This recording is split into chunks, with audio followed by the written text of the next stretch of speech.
He'd bark vaguely at her, tell her to take things, items. Get, give, hand me, hurry. Tell her to bring things to incomprehensible destinations and then claimed he'd said, leave it by the gate. He constantly asked her where things were, as though she were a walking inventory of everything he'd touched, seen, or ever thought about, long before she even existed. This is the thing about Eddies. Eddies have everyone running around after them, serving them, fetching for them, and when something is needed for someone other than themselves, they're nowhere to be found. They are geniuses at selfishly shelving themselves out of the way. I did try to intercede, and then I stopped. Because soon enough he had the two of us run wide, and me cooking extra food for her, and her refusing to eat, and wanting to be no bother. And when she was bothered, we were both bothered. We were so bothered, the two of us, by Eddie. I will be truthful. Are you ready for this? I did pray Eddie would die during the time in which the unfortunate was around. I had a novena of masses offered with this intention. I atoned by sending word above that I would take the unfortunate in and house her instead, if the Lord could relieve us of Eddie. I could imagine her bereft and me baking things to make her feel better, while silently knowing between the mashed up pastry folds we were both far better off now Eddie was buried. Except Eddie is not buried. Others are buried. Phil is buried. Because Phil was wrong, and that will get you buried. I have noticed that it's the decent people who are buried, while it's the parasites and demolishers who endure. Hence it's well worth joining the dead, rather than remaining to only more mashing and din. But why?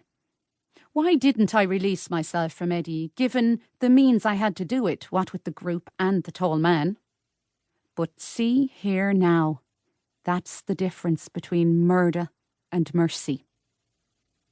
The group are for mercy, not murder. You couldn't contradict that. I intend to say it in the court, but I may not have the chance.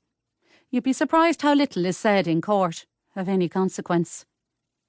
This has surprised me.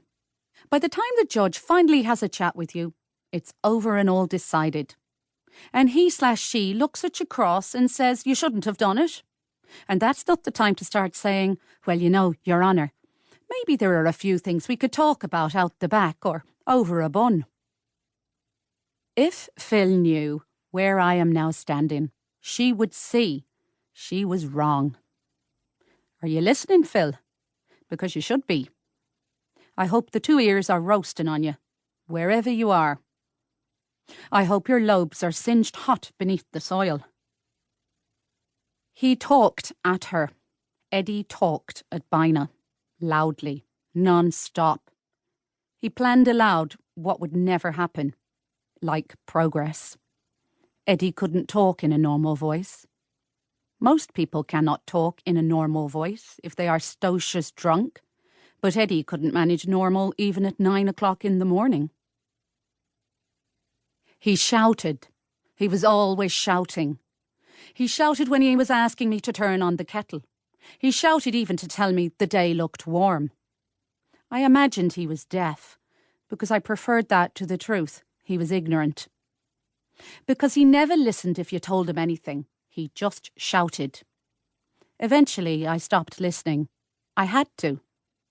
No sane person could actually listen to his slop and remain sane. That voice was like a lawnmower inside my ear, finding nothing to mow but stones. They say they have evidence against me, evidence from Eddie. Someone phoned and warned me. I don't remember if it was redacted or not, as I stopped answering all phone calls and the messages mounted and blunted into a big blur of voice. I did this because I knew it would force the solicitor to come to my door. I don't know why I wanted to bring him to my door to deliver the news, but I can be stubborn this way. I think he knew I was doomed. I knew I was doomed, and I wanted to look at his face for confirmation.